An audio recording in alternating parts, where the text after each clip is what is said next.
আসসালামু আলাইকুম রহমতুল্লাহ বারাকাতুহু। কেমন আছেন সবাই?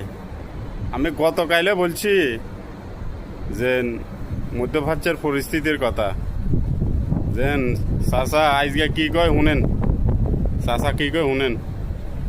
আসসালামু আলাইকুম ইয়া আম্মি, কেবল হাল কইস মালুম এন্তা ওয়াক্ত ওয়াক্ত কালাম গাইয়ের, হ্যাঁ কইস মিয়া মিয়া যে কইলাম চাচা কিন্তু সবসময় কথা ফল্টি নে, কিন্তু দেখছেন আবার কি কইছে, আবার লাগবো মানে যুদ্ধ শেষ নাই, মধ্যপ্রাচ্য যুদ্ধ শুরু। ওই চাচার অবস্থা হয়েছে এরকম, ওই গ্রাম অঞ্চলে মনে করেন হিয়লে বাইয়ালে যখন আশেসা মর্কেসা লই জানা গৃহস্থ কদিন দোয়াইলে চুপ থাকে, আবার গৃহস্থ কদিন চুপ মানে দেখে না, চাই দিলে আবার কামড়া কামড়ি শুরু করে, আশেসা মর্কেসা লই দো, বুঝছেন নি? এটা শেষ হবার কোনো সম্ভাবনা নাই, ঠিক আছে? এইভাবে চলবে এটা, যে আপনারা কোন শেষ না, শেষ ন, এটা মাত্র শুরু। চাচা কিন্তু জানে যে শেষ করলে চাচাকে অস্তিত্ব শেষ।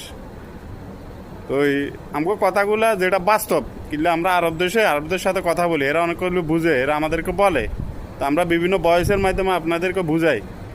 এটা শুরু মাত্র, শেষ যে কোথা হইব আল্লাহ আলম। তবে আমরা মুসলিম যারা, তারা নিজেদের সুরক্ষার জন্য কিন্তু সবাই ঐক্য থাকতে হবে। তো সবাইকে আল্লাহ ভালো রাখুক, হেফাজত থাকুক। কিন্তু মধ্যপ্রাচ্যে এটা হইলে আসলে আমরা মধ্যপ্রাচ্যে বেশিরভাগ প্রবাসীরা টেনশনে থাকি, এখানে কাজেরও টেনশন আর দেশে যাওয়ার ক্ষেত্রেও টেনশন, যে আমাদের পরিবার তো দেশে। ওইটা আল্লাহ সুবহানাল্লাহ সবাইকে হেফাজত রাখুক, ভালো থাকেন। তো আমার কথাগুলো হয়তো কেউ বিশ্বাস করতে পারে, না বিশ্বাস করতে পারেন, সেটা হচ্ছে যার যার ব্যক্তিগত এখতিয়ার, কিন্তু যেটা হাকিকত সেটা আপনাদের মাঝে মানে বলার চেষ্টা করি, উপস্থাপন করি। তো সবাই ভালো থাকবেন, আল্লাহ হাফেজ।